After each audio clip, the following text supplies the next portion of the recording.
Hello ladies and gentlemen of the jury, I'm Dan the Movie Man, and today I'm reviewing Despicable Me 3, because they made this. Yeah, they had to, of course, money. I'm a big fan of the first Despicable Me. I think it's a great film. Like, Steve Carell's Gru is fantastic, and it's very similar to Shrek, you know. It's got that same kind of story, and has that sense of humour, and it's for a family, you know. It's a family film. And that first film was, you know, like really good, and when it came out in 2010, then people saw dollar signs, you know. Once they saw the minions, like in the background, you know, they thought, there's where your money's at. There's where the money's gonna come from, yeah. And so, after an average sequel and a spin-off movie that can burn in hell, they're back with Despicable Me 3. Honestly, I went in optimistic. I liked the first Despicable Me, and I think the second one's enjoyable. I thought the Minions movie was kind of like you could just, it's not an official Despicable Me film, so you can kind of like ignore that ever happened. But so I had hope that Despicable Me 3 would bring Despicable Me back to its former glory, and I don't even know why I even bothered to have any hope for this, because it's Despicable Me 3 proves that this franchise has offered all it can and is literally just ready to die. What is very clear about Despicable Me 3 is they know who their audience is now. When the first film came out, they tried to, you know, appeal to the family unit. Now with the Minions craze, they know that they're looking at kids and the absolute mainstream people possible. So the film is the first in Despicable Me trilogy to abandon all attempts to appeal to the family unit, and instead appeals to like 4 to 12-year-olds and anybody with a Minion phone case. The biggest issue with Despicable Me 3 is just how painfully unfunny this film really is. As I said, it's aiming at like 4 to 12-year-olds, so you get kids' humour, and boy,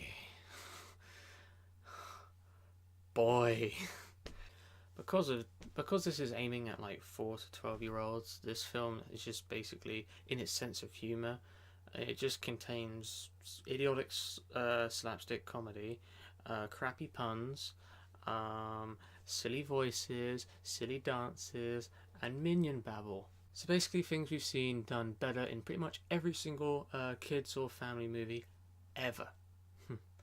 This just pretty much proves that how kind of unnecessary this film is, because really it's just cashing in a way. This isn't really trying to be funny, it's not trying to entertain. That's the thing, I don't know if this film was trying to be like so horribly unfunny, or if it was ironically being funny. But I'm really like messed up because I don't really know. Like, this film was so painfully unfunny.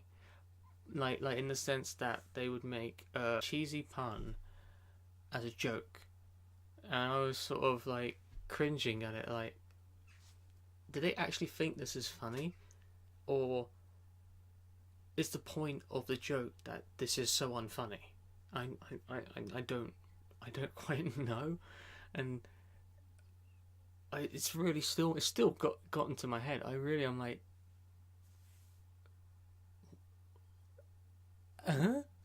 there is a scene midway through the film, like a dinner scene. I'm not going to say much more about it in case you do see this film. If you do, good luck to you. I salute you, soldier. But yeah, there's a dinner scene midway through the film, and it was the tipping point for me. It was just so unfunny, and it's kind of played to be unfunny. They acknowledge it as a bad joke in the film, but the scene went on and on and on and on, and on that I began to question whether or not they actually found this funny or not, or they thought if you continue going with it, maybe the kids will laugh at it, and maybe the discomfort you feel will go away. It doesn't. The discomfort never leaves. The thing is with this scene is, like, it was so painfully unfunny that I actually was in the cinema and I just sort of, like, broke. I was just in a hysterical fit for the duration of the scene because it was so painfully unfunny and so uncomfortable.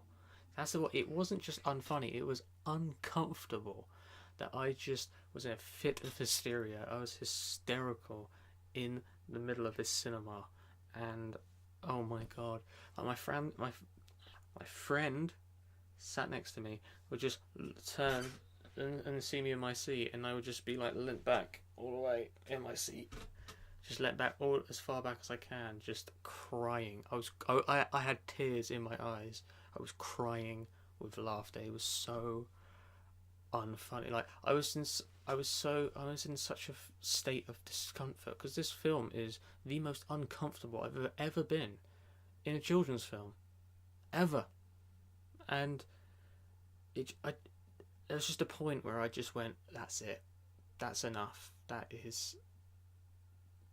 And that was my breaking point. It was hilarious. As I said to my friend as soon as the film finished, if Sandra Bullock and John Hamm couldn't save the Minions movie, then Trey Parker and another Steve Carell can't save Despicable Me 3. Also, what this film does wrong is that it echoes the same issues that the Minions movie had. It really fails to commit to any plot line. It didn't do it as bad as the Minions movie, because the Minion movie is like, okay, let's do this. And then like 5 minutes later, okay, we've done it. Now what? And they just blasted through all of the events. Like, let's just do it. It was frantic, like the Minions themselves. But what this film does is that it introduces the villain, Balthazar Bratt, played by Trey Parker, and then it kind of forgets about him. Yes, it keeps cutting back to him, and you keep seeing him like in his lair doing nothing, because the film doesn't give him anything to do. He's just sort of there waiting for the end to happen, and so he's like, oh yes, the final fight, let's go. He's kind of just waiting for that moment, because as soon as they introduce the character of Drew, played by Steve Carell, another Steve Carell, so there's two of Steve Carell on screen talking to one another. Once that happens, that's it. He's just forgotten about in this film, and that's what the film like. That's an issue in my opinion. They kept cutting back to Balthazar Bratt, but he felt so out of place because he was just sort of forgotten about as soon as they wanted to change the movie into a brotherly love kind of film. And I kind of feel bad for Trey Parker because he did try very hard in this film. You know, Clive, let's do it, Clive. But he isn't given anything to do. He's just kind of there to be the villain at the beginning and the villain at the end. And throughout the rest of the film, he's just sort of waiting. And his character is kind of just waiting. Also, what this film does is that it recycles the same two subplots from the previous two films. Like, there's a plot about a character struggling with parenthood. Or with the other two films, it's Gru, and this time it's Lucy. Also, there's the conflict within Gru to be a bad guy when he knows he needs to be a good guy for the girls. And of course, the Minions get a subplot because everyone loves Minions. Another thing I didn't like, going back to the film being unfunny, was Kristen Wiig's character, Lucy. Kristen Wiig is a good comedian, but she's an awkward comedian, which is risky, which means the material has to be right in order for it to be funny. Since this film is unfunny, in my opinion, it just comes across as awkward, and Kristen Wiig feels a bit desperate in this film. Her character feels really desperate, desperate for a laugh, and it's just so uncomfortable whenever Lucy says a line in this film. There are several moments in this film where the film really does sort of kind of like, it's like, oh, I hate you. 5 seconds later, okay, I like you again. Like, it really doesn't commit to sad moments in this film. Like, it really just, it tries to avoid them as much as possible.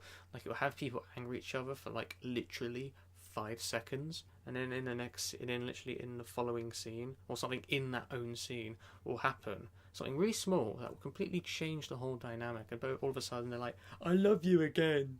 Yay! So to conclude, Despicable Me 3 is not the quality boost that the franchise needed, but is rather just proof that this franchise has offered all it can for us. The films have become more and more accessories to the merchandise rather than outwardly trying to make a good family film. It's a shame that Despicable Me franchise has come to this, because it seems to have echoed the film that it originally emulated, which was Shrek, a franchise that started with a really good film that was then ruined by subsequent sequels. In the case of Despicable Me, cash grab sequels, because let's just face it, they're cash grab sequels. And because of the Despicable Me sequels, we now have things like the Emoji Movie. Thank you, Despicable Me. Thank you.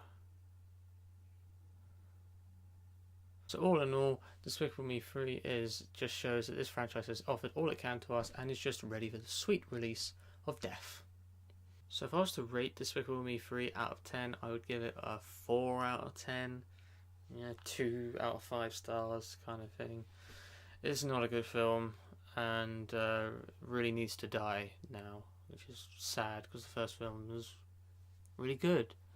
But yeah, that's my review of Despicable Me 3. I know it's going to be an unpopular opinion because I can just smell it. That's the smell of an unpopular opinion right there. Fruity. But yeah, please let me know what you think, and be gentle. That's all I ask, please. And yeah, thanks for watching, and goodbye. Fade to darkness. Fading, and black screen.